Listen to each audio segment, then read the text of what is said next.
Is there such a thing as the perfect job match? Have you ever thought that your current job is not ideal and there must be another job out there that is perfectly suited to you, and that if you only had that one job, you'd be happy at work and in life in general? According to research, having the perfect job match, the perfect job that matches your personality, is not as important to your happiness as we might have thought. One of the reasons is because there are a lot of other factors that are involved in our job satisfaction. So today in this video, I want to talk a bit about how important job matching is, or matching your job to your specific personality. So what does passion and the question of chasing your dreams have to do with all of this?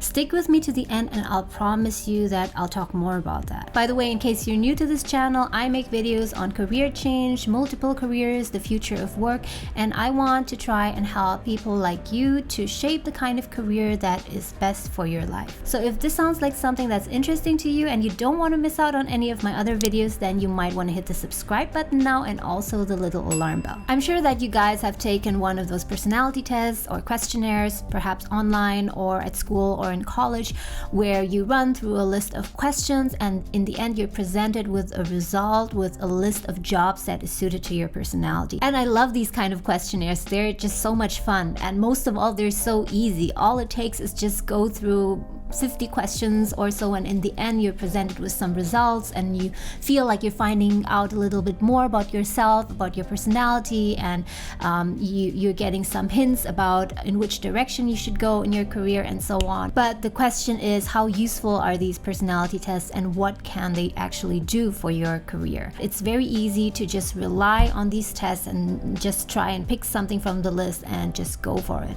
But in reality, building a career that is satisfying, in which you are happy, is usually a long process.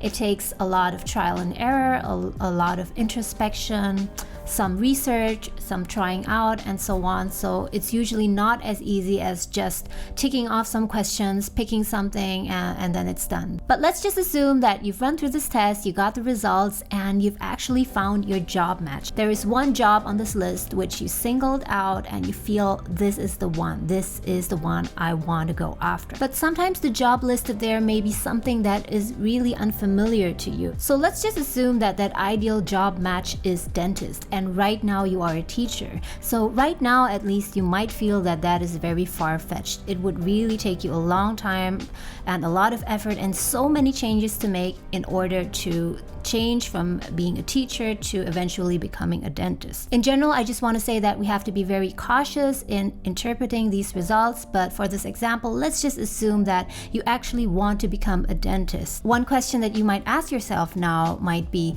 if I eventually, let's say in 5 or in 7 years, become a dentist, will I be happier? And intuitively, we would just say yes. The test says that it's a good match for us, and it makes sense to saying that if we have a job that matches our personality, then we will definitely be happier, right? But interestingly, according to research, this is not the case. Although it's true that having a job that matches our interests and skills will contribute to our job satisfaction, it doesn't make that much of a difference. Julia Yates, in her career coaching handbook, says that intuitively, it's obvious that having a job that matches your interests, skills, and values is going to make you more fulfilled at work.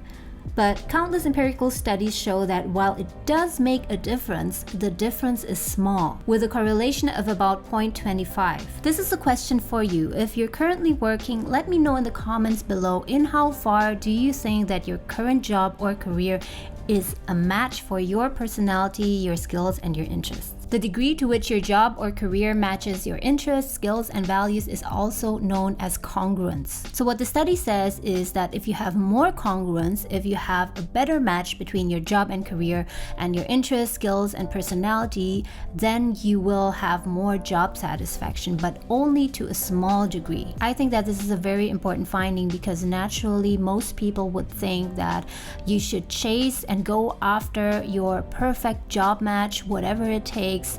Once you found it, you will be happy, and that is all that it takes. But according to the study, and now it kind of makes sense to me as well, that is not the case. There are people who are already in what they thought was their dream job, for example, being an actor or a musician. Let's say, for example, that someone's dream job was to become a musician, and after 5 years of very hard work, finally now he or she is an independent musician, making music on his own and publishing his work on Spotify. And overall, he might be very happy with his decision and happy about where he is, but it doesn't necessarily mean that he has high job satisfaction, because job satisfaction depends on so many other things. It depends on his work conditions, the work environment, and also on how successful he sees himself being a musician. He might be in his ideal job, which is being a musician, but if he is not as successful or he's not making any money from it, he doesn't experience much traction or doesn't have many viewers, then in the end he can still be unhappy. And this also brings me to a very important point about passion. I'm all for passion, don't get me wrong. I do believe that passion, going after your passion, is extremely important. But what I want to say is that going after your passion, chasing your dreams, does not necessarily make you happy or make you satisfied. What I think going after your passion does for sure is that it gives you a sense of meaning or purpose, but not necessarily happiness, because in pursuing your dream, in pursuing something that you're passionate about, you can actually experience a lot of pain and unhappiness. I am pursuing my dream of being a film producer, and I've already successfully produced 2 feature films, but during that process, it was not only happiness that I experienced. I mean, overall, I would say I am happy about the fact that I did it and that I've become a film producer. There were phases and stretches of time during which I felt unhappy and dissatisfied, but would I do it any different? No. I mean, I have no regrets. I'm really happy that I've done it.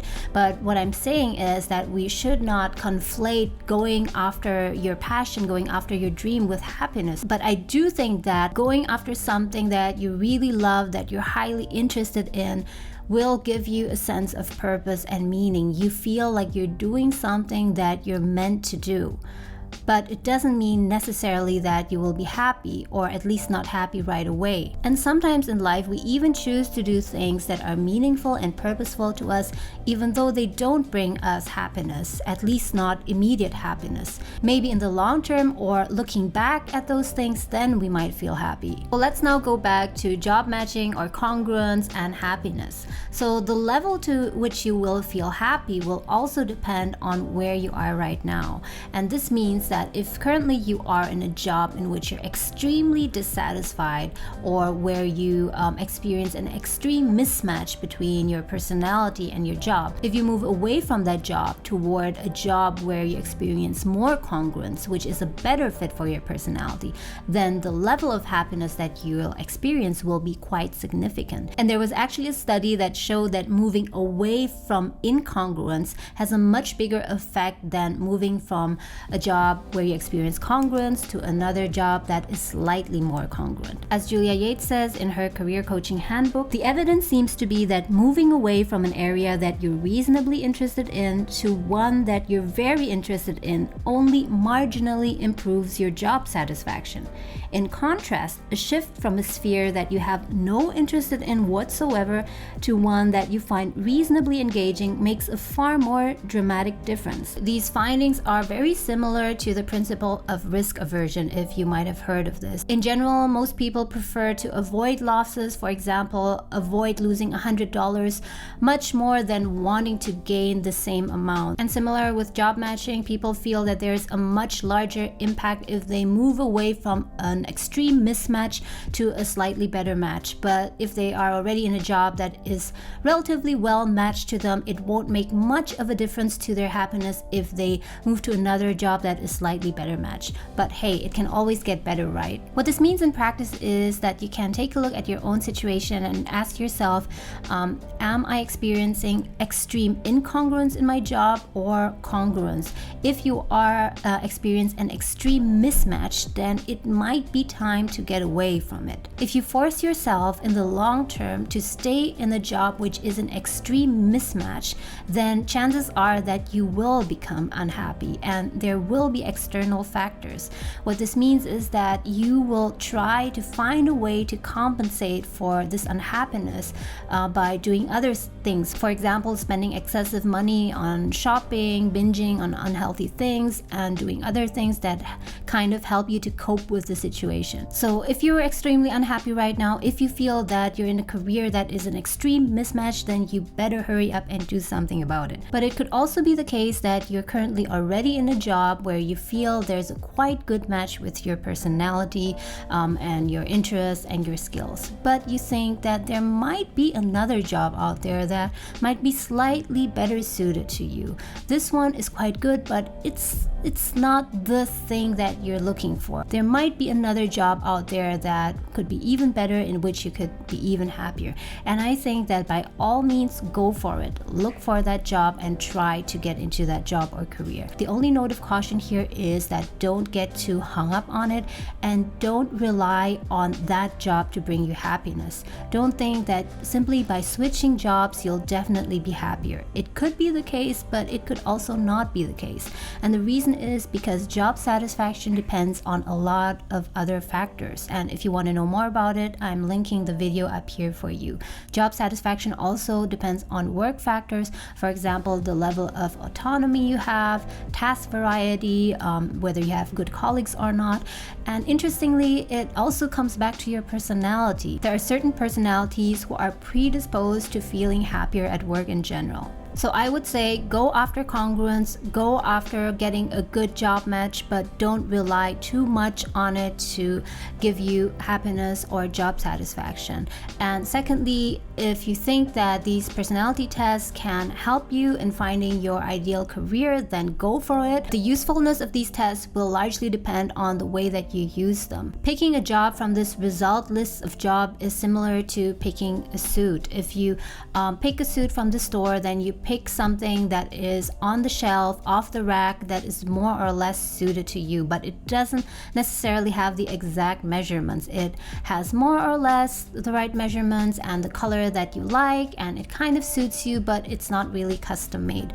On the other hand, you can go for a tailored suit, and in this sense, a tailored career. Many people think that they need to pick one job from this list of careers or jobs from these personality tests or job banks, but that is not the case. You can build and custom made your own kind of career. There are, for example, people who have portfolio careers, who have multiple careers or several careers at the same time, and by doing that, it allows them to pursue all their different interests, but it also allows them to have one job which provides them with a source of income, for example. On the other hand, there are people who have several careers staged throughout their whole life, meaning that it's not about just choosing one career for your whole life, but if you have different interests and different skills, you can choose to use them or implement them at different points in your life. There are things that you might want to prioritize now while you're young, while you have more energy, and then maybe you have plans to start a different career later when you're in your 60s or 70s. That is all possible. So use these personality tests and questionnaires wisely. I think that if you use them in conjunction with career coaching or career counseling, then they'll be of more value. Always do a lot of self-evaluation and experimentation, and that way you will have a better chance to have a more satisfying career. I hope this video was useful to you. As always, I thank you so much for watching, and I hope to see you again soon.